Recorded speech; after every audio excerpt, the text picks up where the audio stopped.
Bismillahirrahmanirrahim.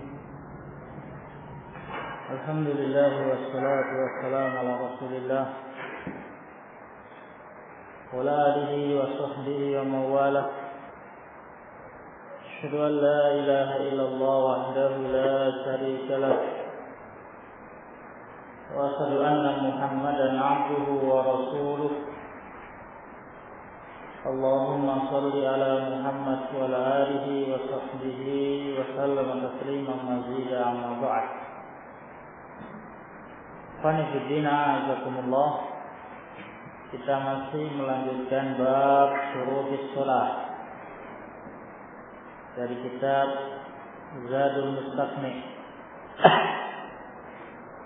Dan kita masih membahas syarat yang kedua, sitrul aurah, menutup aurat, yang sudah kita jelaskan dalam pertemuan kita yang lalu.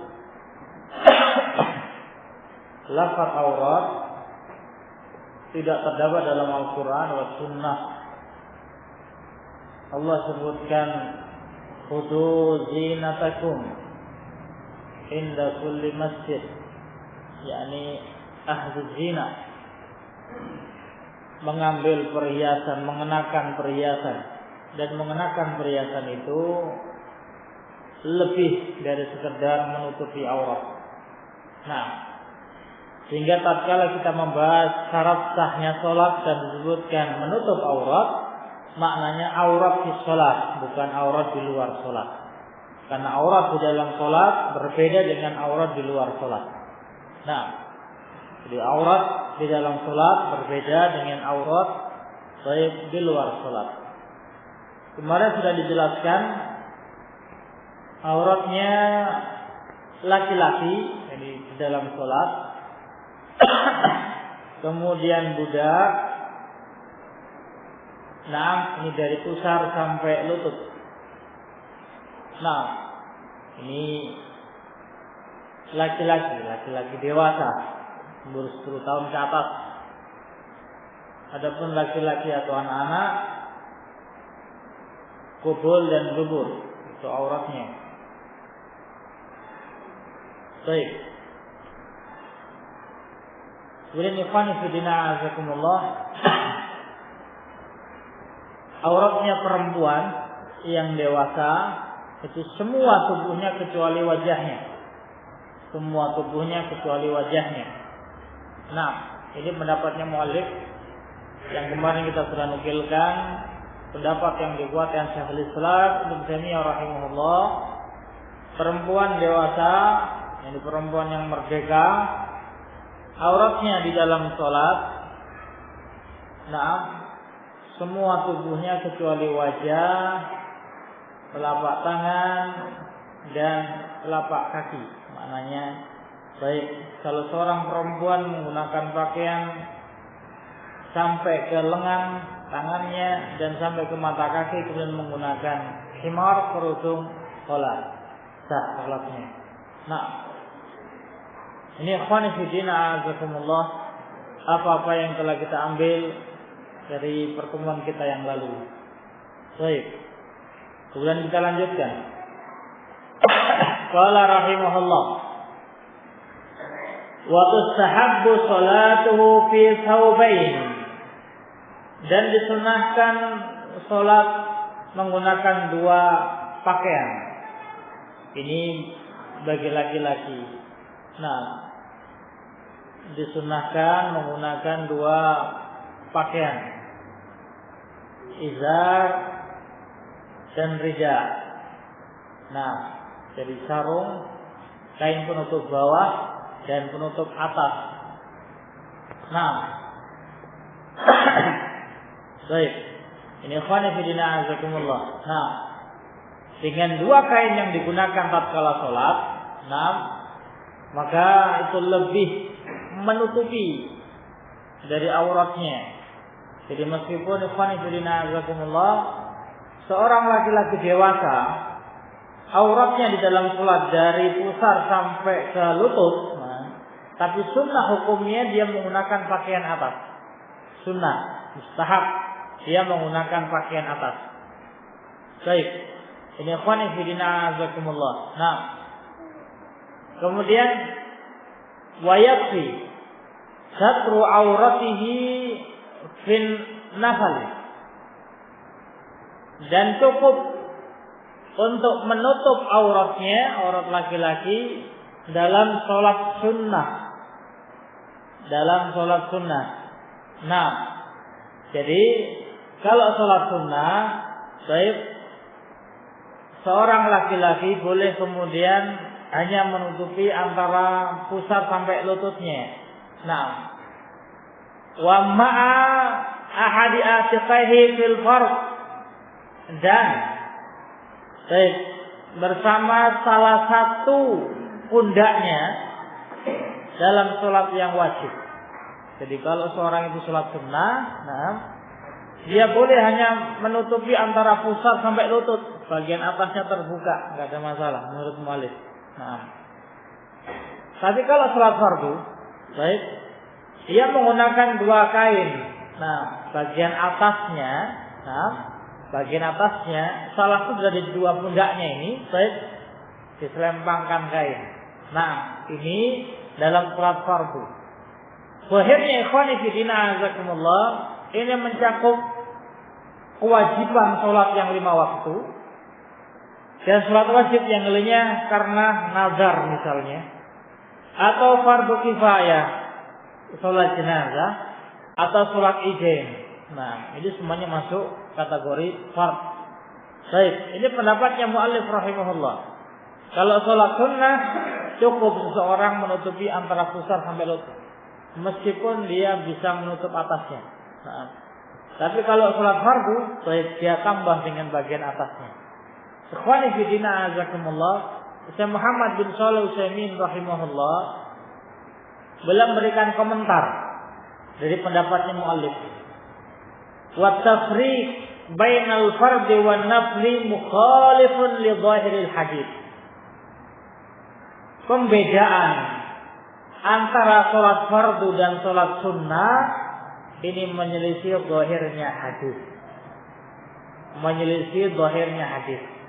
Dibedakan kalau sholat sunnah, baik, hanya bagian auratnya saja ditutupi, bagian pundaknya tidak. Kalau sholat fardu, bagian auratnya dan bagian atasnya ditutupi salah satunya.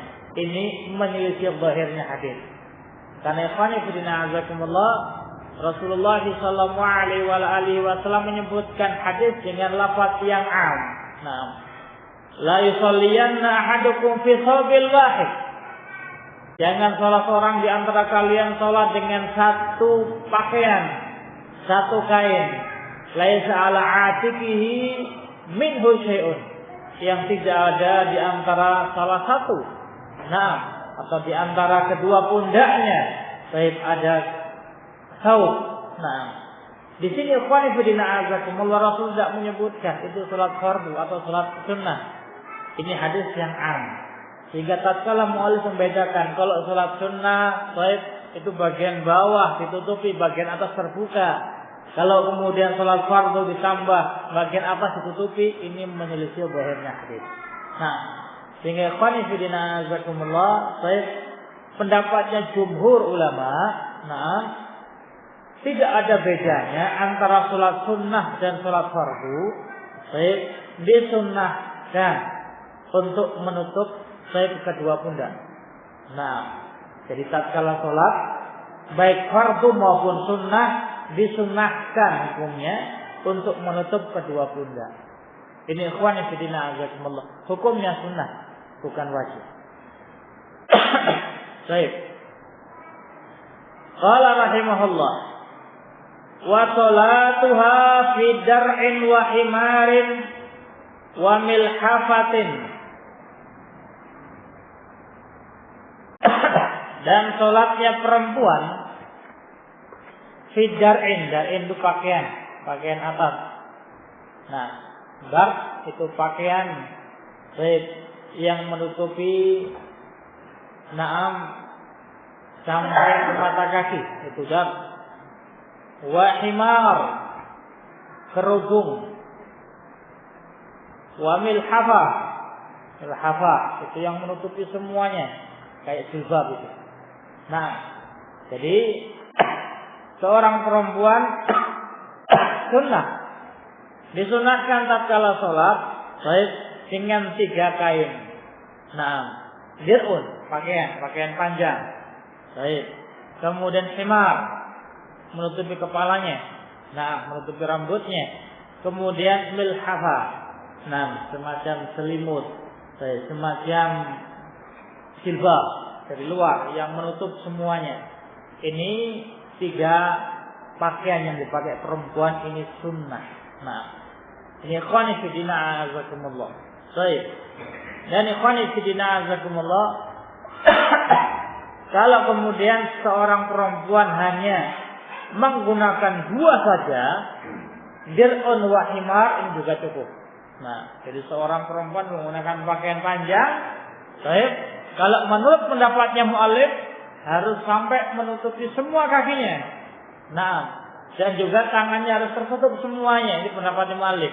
Tapi pendapat yang kuat, baik, hanya sampai pergelangan tangan dan pergelangan kaki. Nah, telapak tangan, telapak kaki bukan termasuk aurat di dalam sholat bagi perempuan. Baik, seorang perempuan pakai pakaian panjang kemudian menggunakan kerudung, sholat selesai, maka sah sholatnya. Ini ikhwan fillah azakumullah. Dan tidak disebutkan di sini baik sirwal, nah, celana. Jadi tatkala perempuan hanya menggunakan 2 lapis kain, itu sudah sah sholatnya. Nah, ini ikhwan fillah azakumullah. Jangan diperhatikan syarat yang kemarin kita bahas. Tidak boleh tipis, nah, tidak boleh ketat. Baik. Ini ikhwan fillah azakumullah. Nah, kalau perempuan menggunakan 3 lapis kain, nah, himar, dir'un wa milhafa, itu lebih afdal. Nah, kalau kemudian hanya 2 lapis kain, himar dan dir'un, salat cukup. Nah, yang penting baik pakaian atasnya sampai pergelangan tangan dan bawahnya sampai pergelangan kaki. Nah, kemudian kerudungnya menutupi rambutnya, menutupi lehernya. Baik, maka sah menggunakannya. Sehingga ikhwan fillah azakumullah, hanya tidak ada persyaratan seorang perempuan tatkala sholat harus menggunakan mukena. Nah, dan juga harus menggunakan yang berwarna putih, tidak ada persyaratan yang demikian. Nah, yang jelas ikhwan fillah azakumullah, bagian tubuhnya tertutupi sampai pergelangan tangan dan sampai pergelangan kaki, kemudian bagian rambutnya, lehernya sholat, maka dia menjalankan sholat sah sholatnya. Baik, lebih afdal lagi, dengan 3 lapis kain. Dan mungkin ikhwan fillah azakumullah, apa yang beliau sebutkan milhafah ini, nah mungkin kalau di tempat kita semacam mukena, nah yang menutupi sekujur tubuh kecuali wajah. Nah, ini ikhwan fillah azakumullah. Baik. Kemudian kata beliau rahimahullah, wa yajzi'u satru auratiha, dan sah menutup auratnya. Nah, maknanya ikhwan fillah azakumullah, seandainya perempuan itu menggunakan kain menutup semua tubuhnya kecuali mukanya, dia sholat sah sudah. Nah, tidak ada bagian lengan untuk mengeluarkan tangannya. Nah, jadi mungkin semacam abaya. Nah, pakaian yang dipakai dari ujung kepala dan hanya menampakkan wajah yang tidak ada lengannya. Nah, kemudian dia sholat hanya menampakkan wajah karena wajah bukan aurat. Nah, kalau menurut pendapatnya mu'allif, maka sekujur tubuhnya tertutup kecuali wajah. Baik, sah sudah sholatnya. Ini menggunakan 1 kain. Nah, tidak ada khimar, tidak ada dir'un, tapi semuanya tertutupi auratnya, hanya menampakkan wajahnya. Baik, maka sah, kata beliau rahimahullah. Baik. Nah, wa man inkashafa ba'du auratihi wa fahusha, barang siapa yang terbuka sebagian auratnya, dan aurat itu dalam keadaan besar yang kelihatan. Nah, jadi beliau mulai membahas baik mereka-mereka yang tersingkap auratnya. Baik. Kata beliau rahimahullah,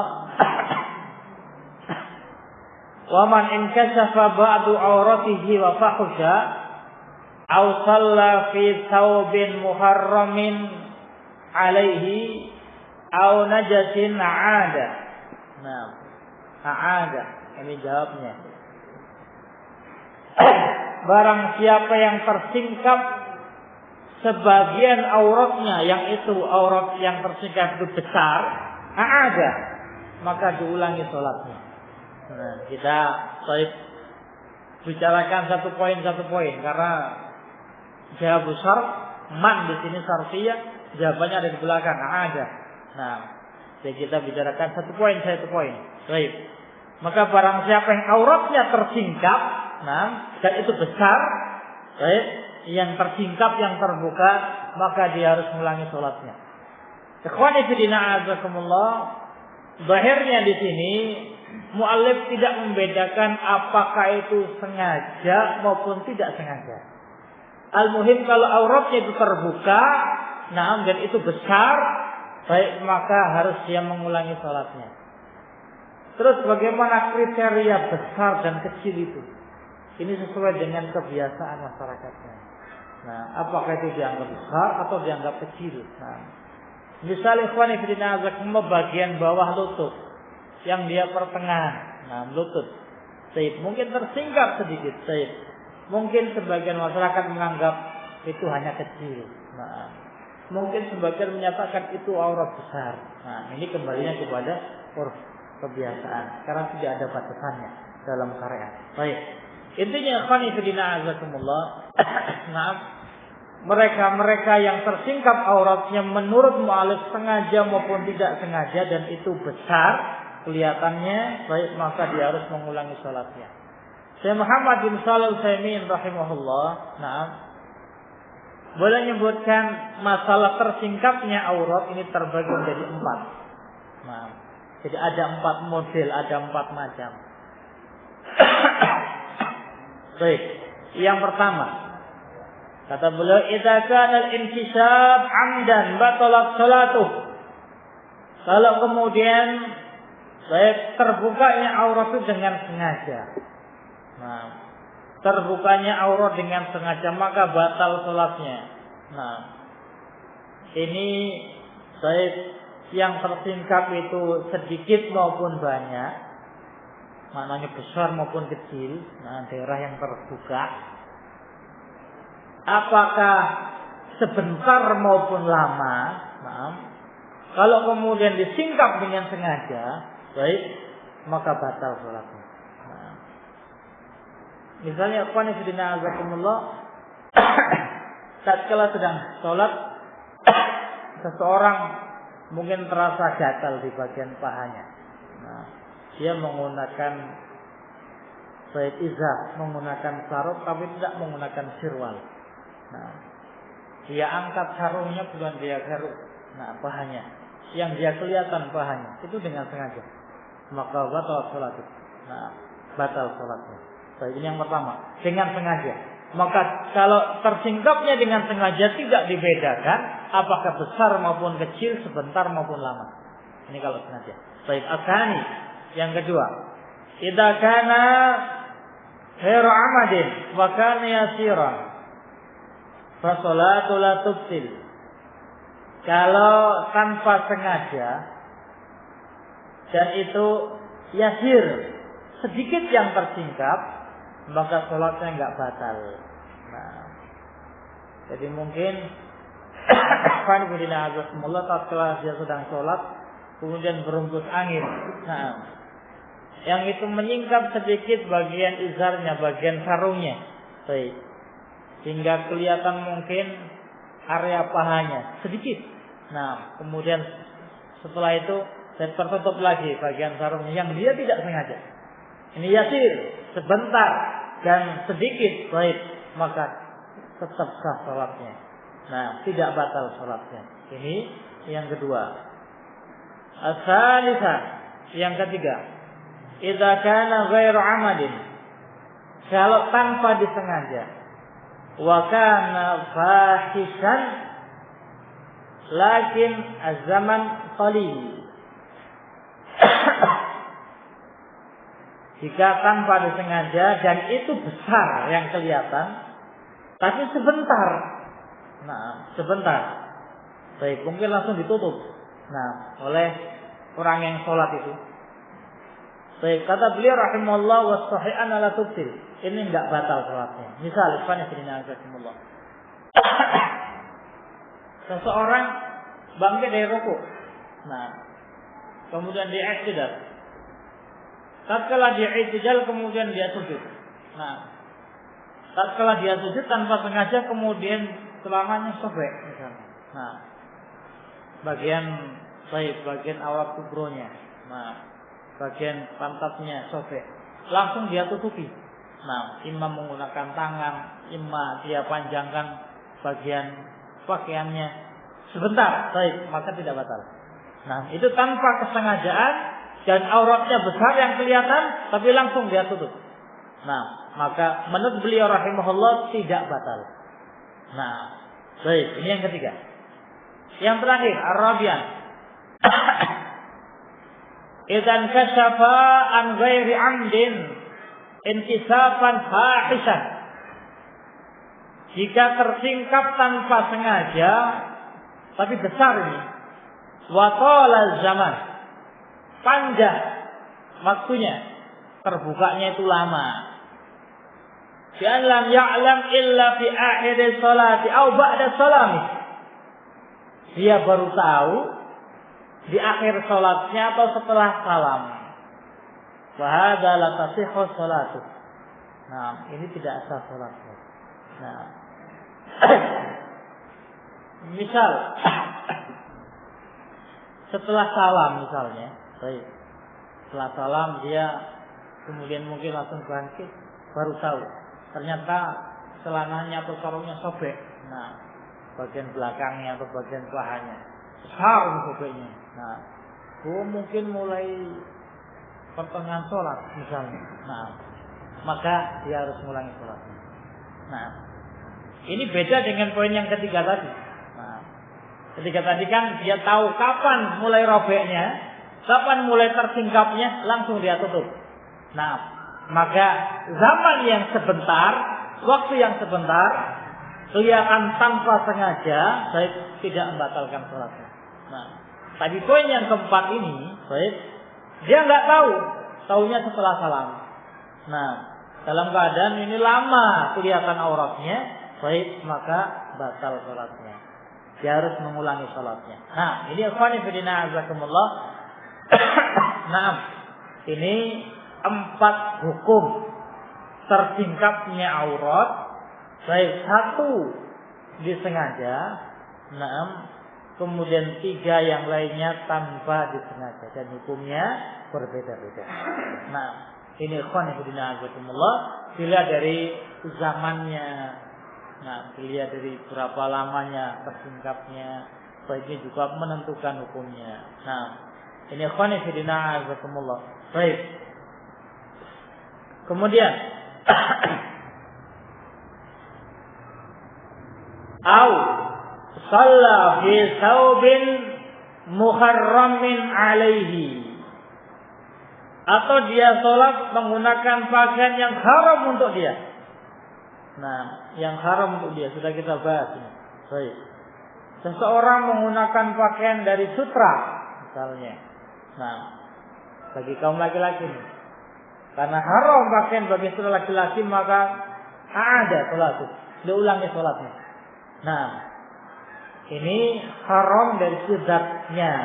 Nah, atau seseorang menggunakan pakaian ghasab, nah, milik orang lain tanpa izin terlebih dahulu, dia pakai itu sholat. Nah, maka ada, dia harus mengulangi sholatnya, nggak sah sholatnya. Karena pakainya haram. Haram cara mendapatkannya. Nah. Atau juga pakaian itu dibeli baik dari harta yang haram. Nah, ya ikhwan fillah azakumullah, baik. Nah, dan sudah kita bahas baik permasalahan ini dalam poin yang sebelumnya. Baik, bahwasanya sholat dia tetap sah. Nah, tatkala pakaian yang dia pakai itu pakaian yang haram. Nah, kecuali baik hadisnya itu khusus Rasul menyebutkan jangan kalian menggunakan pakaian sutra tatkala sholat misalnya. Jangan kalian menggunakan pakaian hasil curian tatkala sholat. Baik. Jangan kalian menggunakan pakaian yang isbal tatkala sholat baru. Kalau orang menjalankan itu sholatnya nggak sah, batal sholatnya. Tapi larangan ini ikhwani fillah azakumullah, larangan menggunakan sutra bagi kaum laki-laki, larangan isbal bagi kaum laki-laki, larangan ghasab untuk semua manusia itu am di dalam sholat dan di luar sholat. Maka tatkala seorang itu sholatnya menggunakan pakaian hasil curian, kalau sholatnya dari takbiratul ihram sampai salam sesuai dengan contoh Rasulullah, maka sah sholatnya, dia dapat pahala. Tapi dia mendapat dosa dengan perbuatan dia mencuri pakaian. Nah, ini nggak ada kaitannya. Baik, ini pendapat yang rajih. Nah, ini yang dikuatkan oleh Utsaimin rahimahullah. Sehingga beliau sebutkan, wadaba katsirun min ahli ilmi ila anna salata la tubtil idza satara auratahu bi thawbin muharram. Kata Utsaimin rahimahullah, dan banyak dari kalangan ahli ilm berpendapat bahwa salat tidak batal kalau dia menutupi auratnya dengan pakaian yang haram, tidak batal. Nah, ini pendapat yang rajih. Baik. Kemudian ikhwan fillah azakumullah, kata beliau, au najasin, atau menggunakan pakaian yang najis. Menggunakan pakaian yang najis. Baik, ini juga tidak sah sholatnya. Nah, baik najis ainiyah, dia menggunakan pakaian yang terbuat dari kulit bangkai. Nah, yang belum disamak. Baik, dia langsung kenakan untuk dipakai untuk sholat. Pakaiannya najis. Atau pakaian suci yang terkena najis. Nah, pakaian suci yang terkena najis. Baik, dia pakaiannya suci. Nah, tapi dia ada najisnya. Nah, maka ada diulangi salatnya. Nah, tidak sah. Baik, ikhwani fillah azakumullah. Dalam masalah ini pun ikhwani fillah azakumullah ini harus dibedakan antara seseorang dalam keadaan tahu ada najisnya pakaiannya atau dalam keadaan tidak tahu pakaian dan najisnya. Zahirnya pendapatnya mu'alif baik dia tahu maupun tidak tahu ada diulangi salatnya. Tapi pendapat yang rajih ikhwani fillah azakumullah, kalau seorang sholat, dan ternyata pakaiannya itu ada najisnya, dia baru tahu ba'da sholat, ya, maka tetap sah sholatnya. Nah, tidak perlu untuk mengulanginya. Dalilnya kisahnya Rasulullah SAW tatkala sholat menggunakan terompah yang ada najisnya. Di tengah-tengah sholat kemudian Jibril memberitahukan kepada Rasulullah bahwa terompah itu ada azab, ada kotorannya. Kemudian beliau lepas terompahnya, para sahabat yang ada di belakangnya kemudian ikut-ikutan melepas terompah mereka. Nah, mungkin mereka kira ini sebuah syariat baru. Nah, setelah itu ditanyakan kepada Rasulullah pada sholat dan beliau cerita. Di tengah-tengah sholat Jibril memberitahukan terompah itu ada najisnya, kemudian beliau lepas. Dan di situ Rasulullah SAW tidak mengulangi dari awal, tapi melanjutkan sholatnya. Nah, melepas terompahnya dan melanjutkan sholatnya menunjukkan ikhwani fillah azakumullah, tatkala seorang tidak tahu di pakaiannya itu ada najisnya, baik, maka tetap sah sholatnya. Tapi kalau dia tahu, sadar yang dia pakai itu ada najisnya, tentunya tidak sah sholatnya. Nah, ini ikhwani fillah azakumullah. Baik, sehingga ikhwani fillah azakumullah, 3 poin baik yang disebutkan oleh beliau rahimahullah. Nah, jika tersingkap auratnya dan besar, kemudian jika sholat menggunakan pakaian yang haram dan sholat menggunakan pakaian yang najis, maka diulangi sholatnya. Pendapatnya mu'allif rahimahullah. Baik, tadi sudah kita sebutkan pendapat yang rajih. Nah, bahwasanya tersingkapnya aurat terbagi tadi menjadi beberapa hukum, antara sengaja dan tidak sengaja. Dibagi pula antara lama dan sebentarnya. Baik, adapun menggunakan pakaian yang haram tetap sah salatnya. Adapun kemudian terkena najis ini Bedakan antara orang yang jahil, yang nggak tahu kalau ada najisnya, atau orang yang tahu pakaiannya ada najisnya. Nah, ini ikhwani fillah azakumullah. Baik. Kemudian ikhwani fillah azakumullah. Boleh sebutkan. La man khubisa fi mahalli najisin. Baik. Tidak bagi orang-orang yang tertahan di tempat yang najis. Maknanya tidak perlu mengulangi sholatnya. Kalau seorang di penjara, yang dia tidak bisa keluar dari ruangan tersebut, dalam keadaan ruangan itu penuh dengan najis, dan datang waktu sholat, baik, maka dia sholat di situ tanpa perlu mengulangi sholatnya. Sholatnya tetap sah. Nah, karena dia tidak bisa mencari tempat yang lainnya. Nah, baik, tapi ikhwani fillah azakumullah, nah, di sini ada kaifiahnya. Bagaimana seseorang yang sholat di tempat yang penuh dengan najis. Nah, jadi sholat di ruangan yang penuh dengan najis, yang dia tidak bisa keluar dari ruangan tersebut. Dia terpaksa sholat di situ. Nah, kalau najisnya itu najis yang kering, yang tidak akan menempel di anggota tubuh dia tatkala tersentuh, nah, maka dia sholatnya sebagaimana sholat yang biasanya. Nah, jadi misalnya ada air kencing atau semisalnya sudah mengering, nah, baik, belum menghilang, baik. Kalau kemudian nempel di tangan atau di pakaian, ini nggak bisa nyalur karena sudah kering. Nah, maka dia sholat sebagaimana biasanya.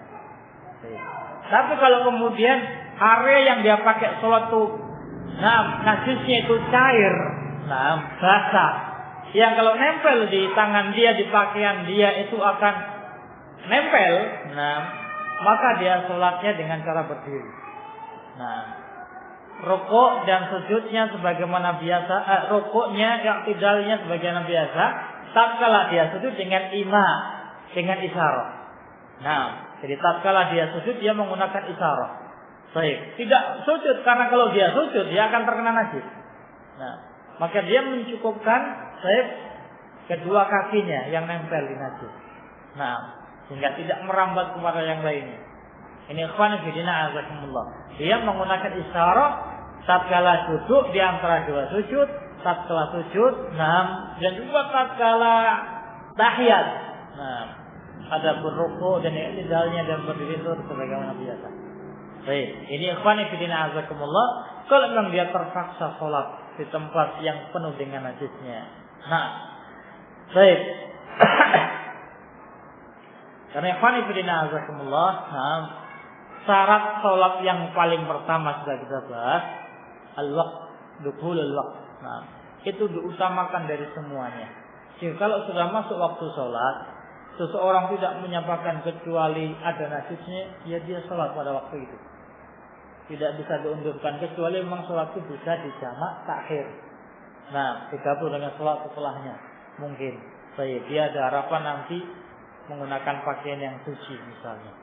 Nah, kalau memang tidak bisa dijamak, baik, dia sholat apa adanya.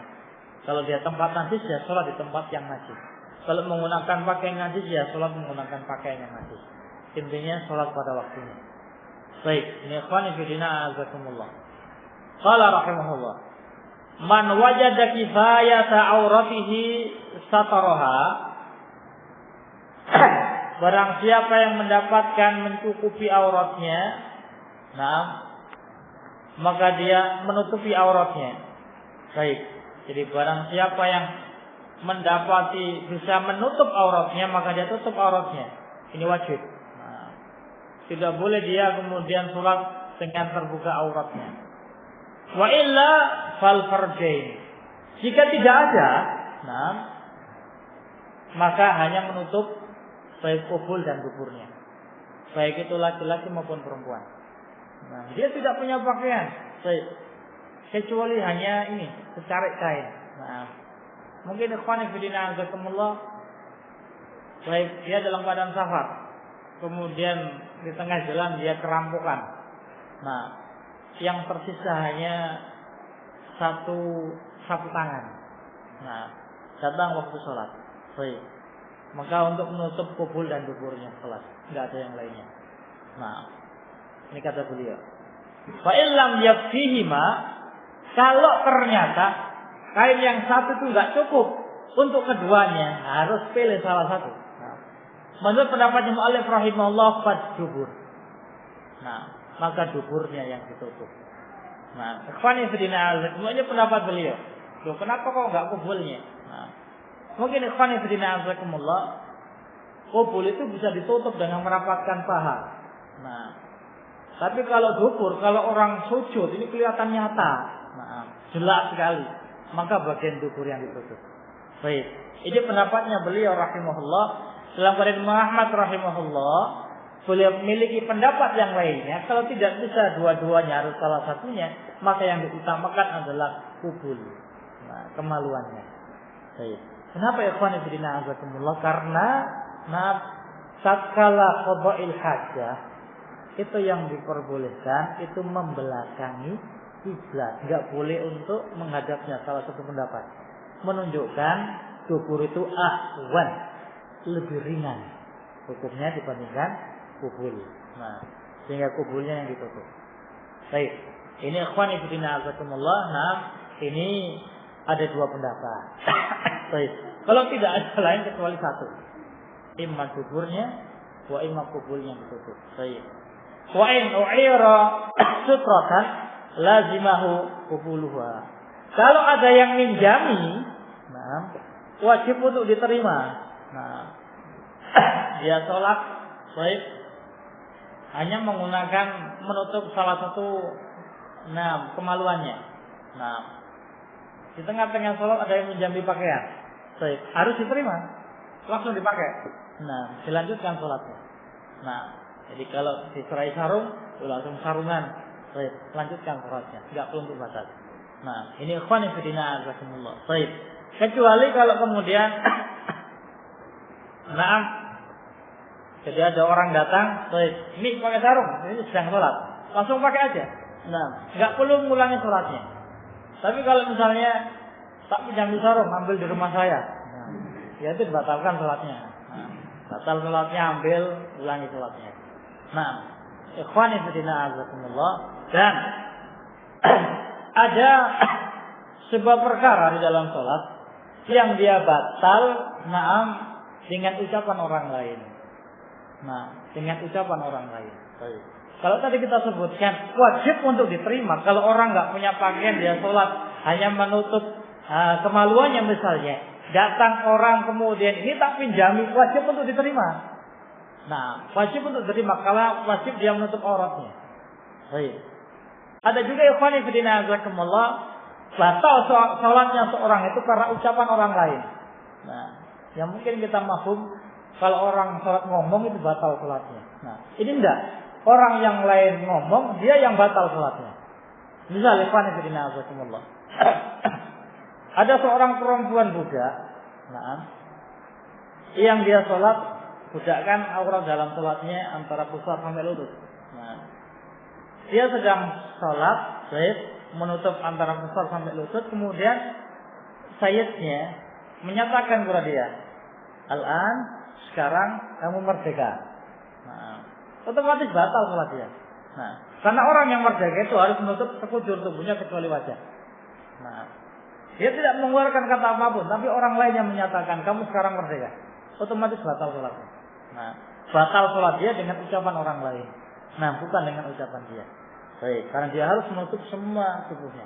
Nah, maka ikhwan fillah azakumullah, batal sholatnya, dia tutup sekujur tubuhnya kecuali muka, menurut pendapatnya mu'allif. Baik, kemudian dia ulangi sholatnya. Nah, wallahu a'lam bishawab. Sallallahu ala Muhammadin wa ala alihi wa sahbihi wa sallam.